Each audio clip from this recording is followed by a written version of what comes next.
नमस्कार भक्तजनों। आज हम सावन मास महात्म के 22वें अध्याय की कथा को सुनेंगे। इससे पिछले अध्याय में हमने पूर्णिमा तिथि को किए जाने वाले कृत्य तथा रक्षाबंधन की कथा के बारे में सुना था। आज हम सबसे पहले यह जान लेते हैं कि इस अध्याय में हम कौन सी कथा का श्रवण करेंगे। इस अध्याय में हम संकट हरण व्रत के बारे में जानेंगे। इस महात्म को सुनने से धन चाहने वाले मनुष्य पर लक्ष्मी जी की कृपा बनी रहती है। पुत्र की अभिलाषा रखने वाले को पुत्र प्राप्त होता है। विद्यार्थी विद्या को प्राप्त करता है और मोक्ष चाहने वाला व्यक्ति उत्तम गति को प्राप्त करता है। कार्य की सिद्धि चाहने वाले व्यक्ति का कार्य सिद्ध हो जाता है। भक्तजनों, मेरे द्वारा प्रतिदिन दी जाने वाली जानकारी आपको किस प्रकार लगी, इसके लिए आप मेरे YouTube चैनल भक्ति मार्ग के कमेंट बॉक्स में जाकर कमेंट अवश्य करें। चैनल को लाइक व सब्सक्राइब करें, ज़्यादा से ज़्यादा शेयर करें। अब मैं सावन मास महात्म के 22वें अध्याय का वर्णन करता हूँ। ईश्वर बोले, हे मुनि श्रेष्ठ, श्रावण मास में कृष्ण पक्ष की चतुर्थी तिथि के दिन सभी वांछित फल प्रदान करने वाले संकट हरण नामक व्रत करना चाहिए। संत कुमार बोले, इस विधि से यह व्रत किया जाता है। इस व्रत में क्या करना चाहिए और किस देवता का पूजन करना चाहिए और इसका उद्यापन कब करना चाहिए, इस विषय में आप मुझे बताएं। ईश्वर बोले, चतुर्थी के दिन प्रातःकाल उठकर इस संकट हरण नामक शुभ व्रत को करने के लिए संकल्प ग्रहण करना चाहिए। हे देवेश, आज मैं चंद्रमा के उदय होने तक निराहार रहूंगा और रात्रि में आपका पूजन करके भोजन करूंगा। इस संकट से मेरा उद्धार कीजिए। हे ब्रह्मपुत्र, इस प्रकार संकल्प करके शुभ काले तिलों से युक्त जल से स्नान करके समस्त आहनी कृत्य संपन्न करने के बाद गणपति जी की पूजा करनी चाहिए। बुद्धिमान को चाहिए कि 3 मासे अथवा उससे आधे परिमाण अथवा 1 मासे स्वर्ण से अथवा अपनी शक्ति के अनुसार स्वर्ण की प्रतिमा बनाए। स्वर्ण के अभाव में चांदी अथवा तांबे की प्रतिमा बनाए। यदि निर्धन व्यक्ति है तो वह मिट्टी से भी प्रतिमा को बना सकता है, किंतु इसमें वित्तीय साठ्य नहीं करें, क्योंकि ऐसा करने पर कार्य नष्ट हो जाता है। रम्य अष्टदल कमल पर जल से पूरन तथा वस्त्र युक्त कलश स्थापित करें और उसके ऊपर पूरन पात्र रखकर उसमें वैदिक तथा मंत्रों द्वारा 16 उपचारों से देवताओं की पूजा करनी चाहिए। हे विप्र, तिल युक्त 10 उत्तम मोदक बनाएं। उनमें से 5 मोदक देवताओं को अर्पित करें और 5 मोदक ब्राह्मणों को प्रदान करें। भक्ति भाव से उस विप्र की देवता की भांति पूजा करें और यथाशक्ति दक्षिणा देकर यह प्रार्थना करें, हे विप्रपरि, आपको मेरा नमस्कार है। हे देव, मैं आपको फल तथा दक्षिणा से युक्त 5 मोदक प्रदान करता हूँ। हे दवित श्रेष्ठ, मेरी विपत्ति को दूर करने के लिए इसे ग्रहण कीजिए।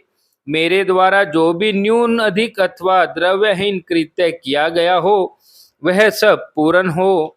इसके बाद स्वादिष्ट अन्न से ब्राह्मणों को प्रसन्नता पूर्वक भोजन कराना चाहिए। उसके बाद चंद्रमा को अर्घ प्रदान करें तथा मंत्र का प्रारंभ करें कि हे क्षीर सागर, हे सुधा रूप, हे निशाकर, हे गणेश की प्रीति को बढ़ाने वाले, मेरे द्वारा दिए गए अर्घ को ग्रहण कीजिए। इस विधान के करने पर गणेश्वर जी प्रसन्न होते हैं और वांछित फल प्रदान करते हैं। अतः इस व्रत को अवश्य रूप से करना चाहिए। इस व्रत का अनुष्ठान करने से विद्यार्थी विद्या प्राप्त करने लग जाता है। धन चाहने वाला व्यक्ति धन को पा लेता है। पुत्र की अभिलाषा रखने वाला पुत्र को प्राप्त करता है। मोक्ष चाहने वाला उत्तम गति को प्राप्त करता है और कार्य की सिद्धि चाहने वाले का कार्य सिद्ध हो जाता है। विपत्तियों में पड़े हुए और व्याकुल चित्त वाले, चिंता से ग्रस्त मन वाले, जिन्हें अपने सहजनों का वियोग हो गया हो, उन मनुष्यों का दुख दूर हो जाता है। यह व्रत मनुष्यों के सभी कष्टों का निवारण करने वाला, उन्हें सभी अभिष्ट फल प्रदान करने वाला, पुत्र पौत्र आदि देने वाला, सभी प्रकार के संपत्तियों को प्रदान करने वाला है। बुद्धिमान व्यक्ति को चाहिए कि इंद्र आदि लोकपालों की सभी दिशाओं में पूजा करें। अब मैं मोदकों की दूसरी विधि आपको बताता हूँ। पके हुए मूंग तथा तिलों से युक्त घी में पकाए गए तथा गरी के छोटे छोटे टुकड़ों से मिश्रित मोदक गणेश जी को अर्पित करें। उसके बाद दुर्वा के अंकुर लेकर इन पदों से पृथक पृथक गणेश जी की पूजा करें। अब मैं गणेश जी के उन नामों का वर्णन करता हूँ, उन नामों को आप मुझसे सुनिए। हे गणाधीप, हे उमापुत्र, हे यज्ञनाशन, हे एकदंत, हे मूषक वाहन, हे विनायक, हे ईशपुत्र, हे सर्वसिद्धि प्रदायक, हे विघ्नराज, हे सर्व संकट नाशन, हे लंबोदर, हे गणाध्यक्ष, हे धूमकेतो, हे भालचंद्र, हे विकट, आपको मेरा नमस्कार है। इस प्रकार गणेश जी की पूजा करनी चाहिए।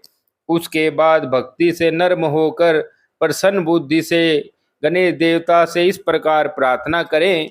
हे विघ्नराज, आपको मेरा नमस्कार है।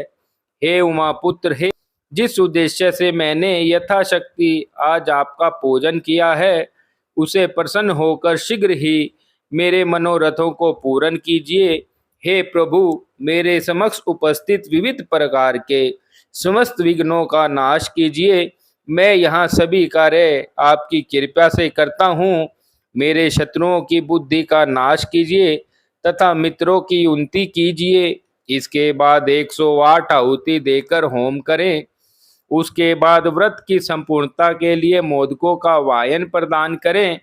उस समय यह भी कहें, गणेश जी की प्रसन्नता के लिए मैं 7 लड्डुओं तथा 7 मोदकों का वायन फल सहित ब्राह्मणों को प्रदान करता हूँ। क्षीर सागर से उत्पन्न तथा अत्रि गोत्र में उत्पन्न हे चंद्र, रोहिणी सहित आप मेरे द्वारा प्रदत्त अर्घ को स्वीकार कीजिए।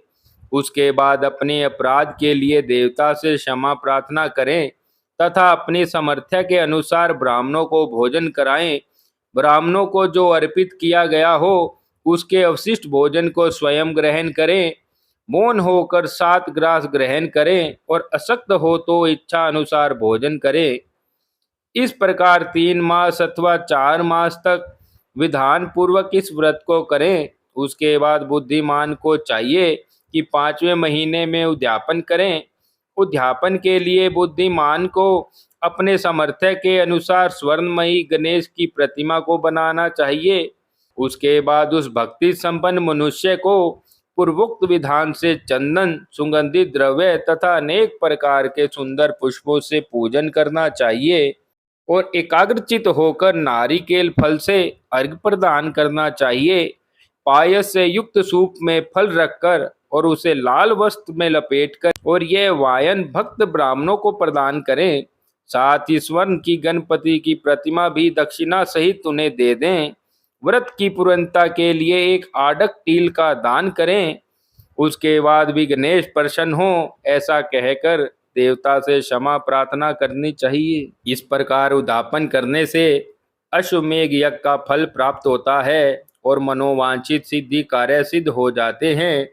हे स्तंभ, पूर्व कल्प में स्कंद कुमार के चले जाने पर पार्वती ने मेरी आज्ञा से 4 महीने तक इस व्रत को किया था। तब 5वें महीने में पार्वती ने कार्तिकेय को प्राप्त किया था। समुद्र पान के समय अगस्त जी ने इस व्रत को किया था और 3 माह में विघ्नेश्वर की कृपा से उन्होंने सिद्धि प्राप्त कर ली थी। हे विपेंद्र, राजा नल के लिए दमयंती ने 6 महीने तक इस व्रत को किया था। तब नल को खोजती हुई दमयंती को भी वह मिल गए थे।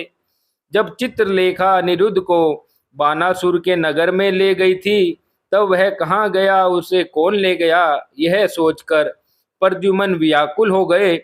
उस समय प्रद्युम्न को पुत्र शोक से पीड़ित देखकर रुक्मणी ने प्रेम पूर्वक उससे कहा था, हे पुत्र, मैंने जो व्रत अपने घर में किया था उसे मैं बताती हूँ।